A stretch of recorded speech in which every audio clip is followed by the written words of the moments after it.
ठीक है। नेक्स्ट है वेरिएशन। अब स्ट्रगल तो हो गया, struggle for existence means competition होना, ठीक है, मतलब सेम स्पीशीज के बीच में कंपटीशन होना, या डिफरेंट स्पीशीज के बीच में कंपटीशन होना, या इन्वायरमेंटल रिसोर्स के ऊपर कंपटीशन होना। अब नेक्स्ट आता है वेरिएशन, ठीक है। अब वेरिएशन मीन्स डिफरेंसेस, ठीक है, वेरिएशन मीन्स डिफरेंसेस। अब जो इंडिविजुअल्स है, ठीक है, हर एक इंडिविजुअल वेरी होता है, ठीक है, in some respect such as size, shape या स्ट्रक्चर या behaviour from others of its species, ठीक है। तो हर एक इंडिविजुअल दूसरे इंडिविजुअल से क्या होता है, वेरी होता है, ठीक है, चाहे शेप में हो, चाहे साइज में हो, चाहे स्ट्रक्चर में हो, चाहे बिहेवियर में हो, ठीक है। तो like even the offspring of the same parents are never exactly मतलब alike, ठीक है। अब जो वेरिएशन जो होता है, डिफरेंसेस जो होता है, वो यूजफुल वेरिएशन भी हो सकता है या हार्मफुल वेरिएशन भी हो सकता है, ठीक है। वेरिएशन जो है, मान लो एक पेरेंट है, पेरेंट्स का मतलब कुछ ऑफस्प्रिंग से, 2-3 ऑफस्प्रिंग से, तो वो ऑफस्प्रिंग्स एक दूसरे के साथ क्या है, वेरी करता है या मतलब अलग है। अगर कि कौन से मतलब अगर उनके बिहेवियर में कोई अलग है, ठीक है, तो अच्छा बिहेवियर है तो वो यूजफुल वेरिएशन हो गया। अगर मतलब कोई बुरा बिहेवियर है या बुरा इसमें कैरेक्टर है तो वो क्या हो गया, हार्मफुल बिहेवियर, हार्मफुल वेरिएशन हो गया। तो वेरिएशन जो होता है वो 2 तरीके के होता है, यूजफुल वेरिएशन और एक हार्मफुल वेरिएशन। तो वेरिएशन में यही है, ठीक है। जो डार्विन कहता है, डार्विन ये कहता है कि हर एक इंडिविजुअल दूसरे इंडिविजुअल के साथ क्या करता है, वेरी करता है, अलग होता है, चाहे शेप में हो, चाहे स्ट्रक्चर में हो, चाहे बिहेवियर में हो, चाहे साइज में हो, एवन मतलब सेम पेरेंट के जो ऑफस्प्रिंग होता है, ठीक है, जो सिबलिंग्स, सेम पेरेंट के ऑफस्प्रिंग में जो सिबलिंग्स होते हैं उनमें भी क्या होता है, वेरिएशन होता है। अब वो वेरिएशन मतलब जो वेरी करता है, डिफरेंसेस जो है, ठीक है, एक दूसरे में जो डिफरेंसेस है वो डिफरेंसेस अच्छा डिफरेंसेस है या बुरा, हार्मफुल है, ठीक है, यूजफुल वेरिएशन या हार्मफुल वेरिएशन होता है, ठीक है। नेक्स्ट है हमारे पास नेचुरल सिलेक्शन और survival of the fittest. Fifth क्या है, फिफ्थ है नेचुरल सिलेक्शन और survival of fittest, survival of the fittest,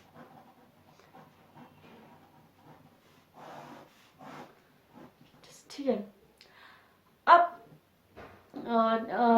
जब स्ट्रगल होता है एग्जिस्टेंस के लिए, ठीक है, एग्जिस्टेंस के लिए, इन्वायरमेंट में सरवाइव करने के लिए जब स्ट्रगल होता है, जब कंपटीशन होता है, ठीक है, वो इंडिविजुअल्स जो फेवरेबल वेरिएशन हो, मीन्स वो इंडिविजुअल्स जो मतलब कंपिटिटिव एडवांटेज हो, या हम कह सकते हैं वो इंडिविजुअल जिसमें बहुत सारे ऐसे यूजफुल कैरेक्टर्स हो, यूजफुल वेरिएशन हो, वो इन्वायरमेंट में सरवाइव करेगा, वो इन्वायरमेंट में अडेप्ट होंगे, वो इन्वायरमेंट में फिट होंगे देन दी अदर अनफेवरेबल या लेस फेवरेबल मतलब ऑर्गेनिजम्स, ठीक है। तो जो in the struggle for existence the individual which have more favourable variation will enjoy a competitive advantage over others which have less favorable or unfavorable variation, and those individual will survive and reproduce, ठीक है। For example, अगर हम example के बारे में बात करें तो बहुत सारे, मान लो रेबिट्स है, ठीक है, रेबिट्स है, ठीक है, खरगोश है। रेबिट्स में कुछ फास्ट रनिंग रेबिट्स भी होता है, कुछ स्लो जो रनिंग रेबिट्स होता है, ठीक है। फॉर एग्जाम्पल जंगल में क्या है, बहुत सारे रेबिट्स है। अब जो फास्ट रनिंग रेबिट्स है वो उस जंगल में, इन्वायरमेंट में, उस मतलब फॉरेस्ट में क्या होंगे, वो ज्यादा मतलब सरवाइव करेंगे एज कंपेयर टू जो लो रनिंग रेबिट्स है, क्योंकि जो लो रनिंग रेबिट्स है वो क्या करेगा, फॉक्स या कोई भी मतलब ऐसे जानवर जो रेबिट को खाता है, ठीक है, वो उनको इजीली कैप्चर करेगा, खा जाएगा, क्योंकि वो क्या है, लो रनिंग रेबिट्स है। लेकिन जो फास्ट रनिंग रेबिट्स है वो जो फॉक्स है वो उसको कैच नहीं कर पाएगा, ठीक है। So the fast running rabbits are more likely to survive, are more likely to fit in the environment than the मतलब slow ones. ठीक है, तो organism which are well developed या well fit होंगे, ठीक है, मतलब इन्वायरमेंट में वेल फिट होंगे या वेल एडेप्ट होंगे, वो सरवाइव करेंगे. ठीक है, बाकी जो ऑर्गेनिज्म है वो क्या होंगे, वो इलिमिनेट होंगे इन्वायरमेंट से. ठीक है, in this struggle for existence जो की फैक्टर है सर्वाइवल का, जो की फैक्टर है वो है adaptation to the environment. Environment में फुल्ली अच्छे से एडेप्ट होना सीखे. ठीक है, अब जो कंपटीशन जो होता है वो इतना सीवियर होता है. ठीक है, competition is so severe that only a few individual survive out of मतलब मिलियंस. ठीक है, कुछ ही इंडिविजुअल सर्वाइव होता है. ठीक है, आउट ऑफ मिलियन इंडिविजुअल कुछ ही मतलब इंडिविजुअल सर्वाइव होता है, क्योंकि जो कंपटीशन होता है, ठीक है, एनवायरनमेंट में अडेप्ट रहने के लिए, फिट रहने के लिए जो कंपटीशन होता है वो इतना सीवियर होता है. ठीक है, इस सॉर्टिंग को, ठीक है, सॉर्टिंग इंडिविजुअल्स की सॉर्टिंग को क्या कहा जाता है, ठीक है, इसको नेचुरल सिलेक्शन कहा जाता है, मतलब या सर्वाइवल ऑफ द फिटस कहा जाता है. ठीक है, नेचुरल सिलेक्शन एक्चुअली डार्विन ने दिया था, survival of fittest Herbert Spencer ने दिया था. ठीक है, और नेचुरल सिलेक्शन हमेशा जो पॉपुलेशन ऑफ ऑर्गेनिज्म पे हमेशा क्या करता है, मतलब natural selection keeps an effort check on efficient check on population of organism. ठीक है, तो ओनली हम कह सकते हैं only those individual with useful variation selected by nature. ठीक है, मतलब वो इंडिविजुअल नेचर सिलेक्ट करेंगे जो कि मतलब उसके बॉडी में यूजफुल वेरिएशन हो, जो कि फुल्ली एडेप्ट हो सके, जो कि फुल्ली फिट हो सके उस एनवायरनमेंट में, जो कि सर्वाइव कर सके, वही मतलब ऑर्गेनिज्म नेचर सिलेक्ट करेंगे. ठीक है, और वो ऑर्गेनिज्म आगे क्या करेंगे, रिप्रोड्यूस करेंगे. बाकी जो ऑर्गेनिज्म है, ठीक है, जिसमें कोई यूजफुल वेरिएशन नहीं है, ठीक है, जो कि फिट नहीं है एनवायरनमेंट के लिए, वो क्या होंगे, इलिमिनेट होंगे. ठीक है, तो ये है नेचुरल सिलेक्शन या survival of fittest. Natural selection दिया था डार्विन ने, ये जो टर्म दिया था डार्विन ने, और सर्वाइवल ऑफ फिटस जो टर्म दिया था हर्बर्ट स्पेंसर ने. ठीक है, हर्बर्ट स्पेंसर ने. तो नेचुरल सिलेक्शन या सर्वाइवल ऑफ फिटस में यही कहता है. नेक्स्ट है इनहेरिटेंस ऑफ यूजफुल वेरिएशन. ठीक है, अब ये तो लेमार्क ने भी कहा था कि जो वेरिएशन आता है या इन कैरेक्टर एक्यूमुलेट होता है, वो मतलब नेक्स्ट जनरेशन में क्या होता है, इनहेरिट होता है, नेक्स्ट जनरेशन में ट्रांसफर होता है. तो ये डार्विन भी कहते हैं. ठीक है, डार्विन. नेक्स्ट पोस्टुलेट्स क्या है, inheritance of useful variation, variations.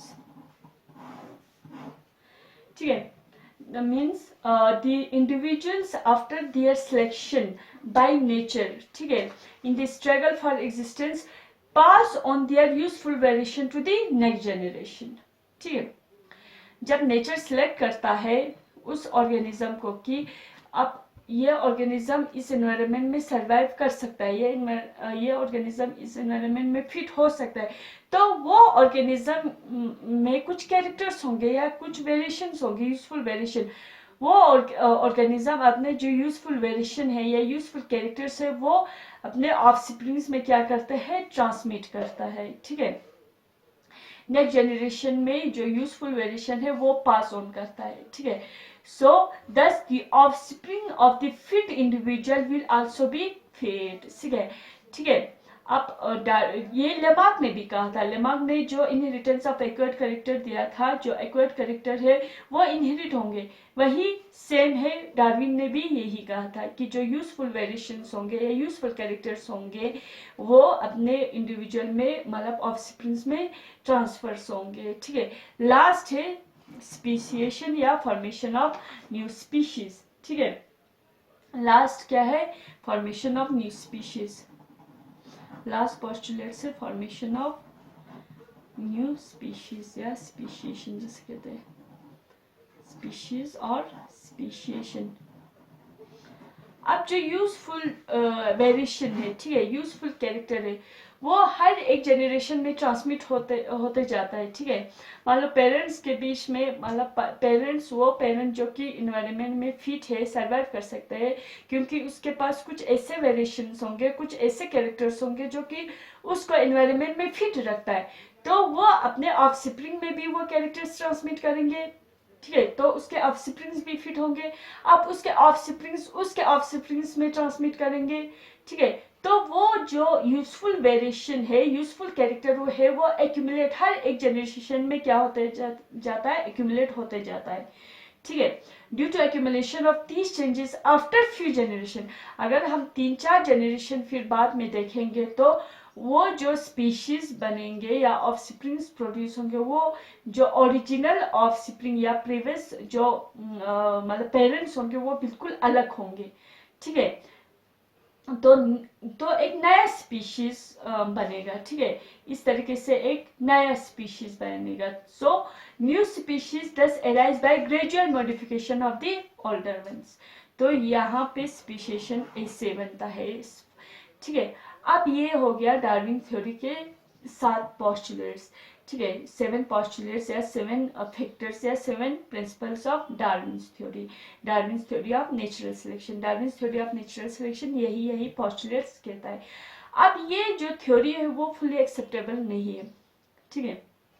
इसमें इस थ्योरी को क्रिटिसाइज भी किया था, ठीक है। बहुत सारे ऐसे जोलॉजिस्ट या ऐसे बायोलॉजिस्ट है जिसने डार्विन थ्योरी को क्या किया था, क्रिटिसाइज किया था। अब हम इसके क्रिटिसिज्म पढ़ेंगे, ठीक है। Criticism of Darwin theory of natural selection, criticism, ठीक है।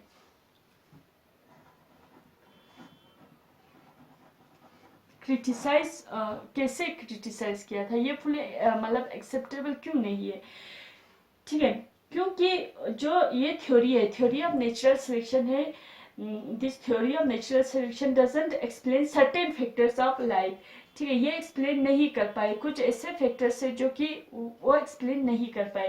पहला फैक्टर ये था कि डार्विन ने कहा था कि जो यूजफुल कैरेक्टर है या यूजफुल वेरिएशन है या यूजफुल स्ट्रक्चर ही मतलब हर एक इंडिविजुअल में क्या होंगे, पास ऑन होंगे, मतलब पेरेंट्स टू ऑफस्प्रिंग में वो कैरेक्टर्स या वो वेरिएशन पास होंगे जो यूजफुल होंगे।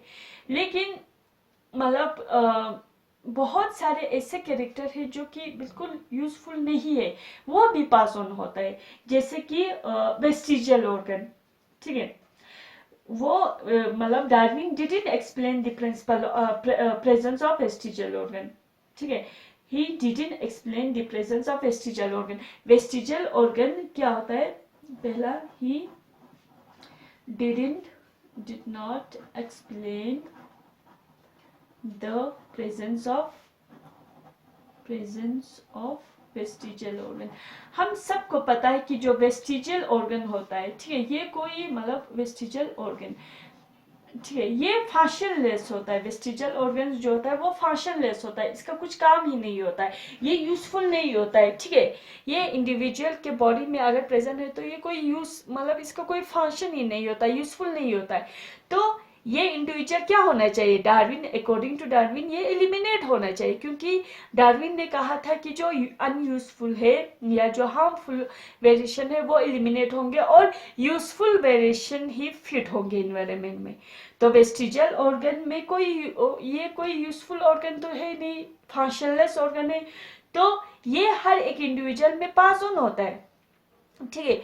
तो ये क्यों प्रेजेंस होता है, अगर वेस्टिजियल ऑर्गन क्या होना चाहिए, एलिमिनेट होना चाहिए, लेकिन ये वेस्टिजियल ऑर्गन हर एक इंडिविजुअल में पास ऑन होता है, इनहेरिट होता है, तो वो ये इसको एक्सप्लेन नहीं कर पाए। ही didn't explain the presence of vestigial organ, ठीक है। तो मतलब अकॉर्डिंग टू हिम उसने क्या कहा था, ओनली यूजफुल ऑर्गन्स आर मतलब selected in the struggle for existence, so the vestigial organs have no function yet they are being मतलब preserved generation after generation। तो उसको ये एक्सप्लेन करना नहीं आया। सेकंड क्रिटिसिज्म क्या था, ठीक है, सेकंड ये था कि वो सोमेटिक वेरिएशन और जर्म लाइन वेरिएशन में डिफ्रेंशिएट नहीं कर पाए, ठीक है। he didn't explain या he didn't differentiate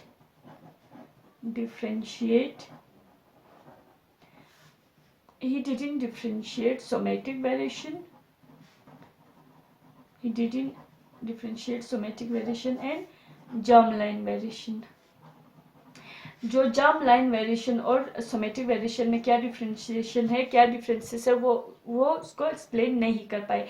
थर्ड है, he didn't explain the source or cause of variation. He did not explain the cause of variation या source of variation. Source of variation मतलब variation तो आता है, ठीक है, हर एक इंडिविजुअल अलग इंडिविजुअल से मतलब डिफरेंट होता है, ठीक है. Every individual in this universe different from other individual, ये तो होता है. लेकिन ये डिफरेंस का जो मेन कॉज है, डिफरेंस किस लिए आता है, कैसे आता है, सोर्सेस क्या है, ये एक्सप्लेन नहीं कर पाए डार्विन. तो इसलिए Darwin theory of natural selection भी एक्सेप्ट नहीं हुआ था. फोर्थ है ओवर स्पेशलाइजेशन ऑफ ऑर्गन्स, ठीक है, over specialization of organs. Darwin ने कहा था कि जो यूजफुल ऑर्गन्स है या यूजफुल कैरेक्टर है या यूजफुल वेरिएशन है, वो क्या होंगे, मतलब वो यूजफुल होने की वजह से ये मतलब इन्वायरमेंट में फिट होंगे, सर्वाइव कर सकते हैं. इसलिए ये यूजफुल जो ऑर्गन्स है वो इनहेरिट होते रहता है, ठीक है. Parents to offsprings, offsprings to offspring, मतलब जनरेशन आफ्टर जनरेशन क्या होता है, इनहेरिट होता है. लेकिन किसी एनिमल्स में, सर्टेन एनिमल्स में क्या होता है, कुछ ऑर्गन्स मतलब डिवेलप्ड होता है, ठीक है, लेकिन beyond this stage of usefulness, ठीक है, वो कुछ ज्यादा ही मतलब डेवलप्ड होता है. फॉर एग्जाम्पल एलिफेंट का जो टस्क होता है, ठीक है, एलिफेंट का जो नाथ होता है, ठीक है, एलिफेंट का जो टस्क होता है या जो डियर का एंटलर्स होता है, तो ये क्या है, ये जो ऑर्गन्स है, ये इंस्टेड ऑफ मतलब proving usefulness to their possessor, they offers hindrance in their daily life. जो मान लो एलिफेंट का टस्क है, वो एलिफेंट के डे टू डे लाइफ में वो एक हिंड्रेंस मतलब क्रिएट करता है, रेजिस्टेंस क्रिएट करता है, ठीक है, क्योंकि ये ओवर स्पेशलाइज्ड है ये ऑर्गन. तो मतलब अगर ज्यादा यूजफुल है तो वो मतलब उस एनवायरनमेंट में फिट होंगे, मतलब वो कैरेक्टर या वो ऑर्गन मतलब यूज उस पोजेसर, उस ऑर्गेनिज्म के लिए वो यूजफुल होता है. लेकिन कुछ ऐसे ऑर्गन है जो कि मतलब ज्यादा से ज्यादा डेवलप्ड होता है, वो हिंड्रेंस प्रोवाइड करता है. तो ये क्यों होता है, मतलब बहुत सारे बायोलॉजिस्ट ने इसके रिलेटेड भी क्वेश्चन पूछा, इसलिए डार्विन इनको एक्सप्लेन नहीं कर पाए, ठीक है. ये डार्विन ने फुली एक्सप्लेनेशन नहीं दिया, इसलिए डार्विन थ्योरी को मतलब रिजेक्ट कर दिया गया, ठीक है. डार्विनिज्म में जो यूनिट ऑफ सिलेक्शन होता है वो इंडिविजुअल होता है, क्योंकि नेचर क्या करता है, एक ही मतलब जो सिलेक्ट करता है वो इंडिविजुअल को करता है. So in Darwinism unit of selection was individual, ठीक है. तो यहाँ पे हमारा सेकंड थ्योरी है Darwin theory of natural selection या डार्विनिज्म. ये क्या होता है, कंप्लीट होता है. नेक्स्ट हम पढ़ेंगे म्यूटेशन थ्योरी. एक और थ्योरी है थ्योरी ऑफ इवोल्यूशन में म्यूटेशन थ्योरी, ठीक है, नेक्स्ट क्लास में पढ़ेंगे. Thank you very much.